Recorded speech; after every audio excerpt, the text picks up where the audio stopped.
Yep, sometimes Disney make me furious. Welcome back to The Order, you Star Wars enthusiasts. Today we're going to take a look at what might well be Disney's best lightsaber to date, the Master Yoda Legacy Lightsaber, available from Galaxy's Edge and Shop Disney. We'll take a quick look at the packaging, everything you get in the box, the hilt itself, and lastly we'll test out all the different features. As ever, if you enjoy this video, it would be amazing if you could leave a like and subscribe. Help a veteran get a warm meal. Let's get in. Starting off with the packaging, this thing comes in one of Disney's premium cardboard boxes. Yep, it's just cardboard. To add injury to insult, Disney only went and got the emblem on the front wrong by giving this the green Rebel insignia rather than the Jedi Order insignia, which would have been appropriate for Yoda. Getting into the box, you get a hilt, a stand, a blade, and a charging cable. Just checking out the stand, in case you were thinking that Disney were going to give you a bespoke item, this is just the bog standard stand that you get with any of these bundles. This hasn't been miniaturized to go with the size of the hilt itself, so yeah, don't get excited. You should, however, get very excited about this. They have done wonderfully with this thing. I mean, fair play to Disney. They get a lot of stick for the size of their sabers, but this thing is perfect, I think. Oh, that's dangerous to say early in the review, isn't it? Size-wise, okay, size-wise and how it looks and how it feels, this thing feels, yeah, about the right size. Maybe a little bit big. We've seen this lightsaber in the hands of Yoda, but we've also seen this in live action in The Mandalorian, when Luke kind of wafted it in front of Grogu and gave him that whole, you can have this or you can have a vest. Oh, ridiculous. Anyway, I think it's probably a little bit bigger than that, but not by much. This could be the most screen-accurate hilt that Disney have done. I'm a little bit short of things to say about this, other than positives, to be honest. I mean, that's fine. I like a positive review, but oh, dang, Disney got me here. So, okay, right. Let's work through the hilt. Starting off the top, you've got this nice little sheath around the emitter. You've got a custom blade cap. That's fine. The ignition section around here. So this is a nice push-button design. So, again, Gold Star Disney. People have been begging them for push-button ignitions. They can do it. I've said it before. They did a brilliant push-button on the new Ahsoka one, and those lightsabers had their own faults, but the push-button mechanism was great. Same here. This push-button mechanism is fantastic. A little bit of a shame is you have a sort of green, what looks like it should be a green LED there, and a green LED there. Nothing happens with those. They are just empty, but never mind. Moving down the pommel, you have this rubberized section, which is reminiscent of the graflex. Very nice. The rubber feels good. It feels very secure as well. It's not like on the Anakin graflex, I felt like that was going to peel up very easily. This doesn't feel like that at all. Ignore this sticker. I am going to remove it, but we'll come on to that section here. So this is the really cool bit. This is the third rechargeable lightsaber that Disney have made. Wunderbar, he exclaimed with great relish. Wunderbar, he exclaimed with great relish. Even better, to get to the recharging mechanism, you don't unscrew the pommel like you do with the others. You just push.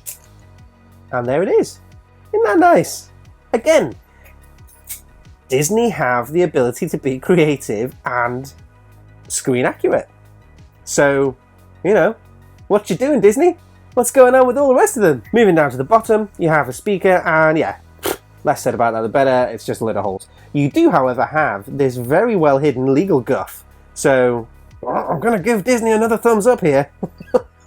It is awesome. It really, really is. They've done such a good job with it. It feels great in the hand. It's got a nice weight to it. Not too much, not too little. It's actually heavier, I think, than the Kenobi Padawan saber. I genuinely don't have anything bad to say at this point, other than the fact that you have these two lights that don't light up. That's it. So the big question is, how did Disney get it so small? Answer: they have used the brand new blade system. This lightsaber comes with a bespoke, I think it's 24-inch blade, but this is using the brand new twist system. So you'll notice there are no teeth. It's not push and twist, it's just simply twist in. And if you look there, it's almost got a sort of NeoPixel feel to the bottom of it. So not only do we have a thinner blade, we have a thinner, smaller hilt, and potentially a brighter blade. You simply slide it in, and then twist. And So you get that noise which says that it's connected, but that's not the whole blade in. You've got to keep going until you feel it really kind of hit something. So that's it, it's in. So, without further ado, should we test out these electronics? Uno, dos, tres! Nice. Alright, let's test out. It's picking up that bit of movement there, so...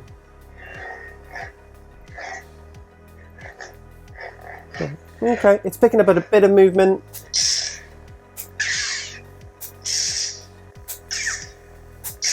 Only sounds like it's maybe got 2 settings there, so that's okay. I'd argue in terms of the pickup and stuff like that, it isn't really that much of an improvement on any of the others that have recently come out. It's still nowhere near smooth swing, and I know I've said this in multiple videos now, but if you're buying a Disney Saber, you're not buying it for smooth swing, so you know, take that as you will. It has maybe 2 clash sounds. I think, see if you guys can pick up a third, but I certainly couldn't. Overall though, it's very enjoyable. The push ignition is very satisfying. I am pretty happy with this. It's very easy to swing.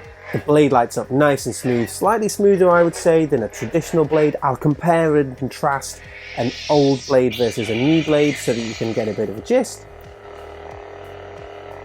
Looking at this thing size-wise, it's about the size of my hand. And I have tiny little man-child hands, but still, it's a really small saber. But when you compare it to the graflex, it looks proportionately absolutely right. Even if you stick it next to something like the Qui Gon saber, in proportion to those, it looks absolutely bang on. The thing that makes it really offensive, frankly, is putting it next to the Cal Kestis.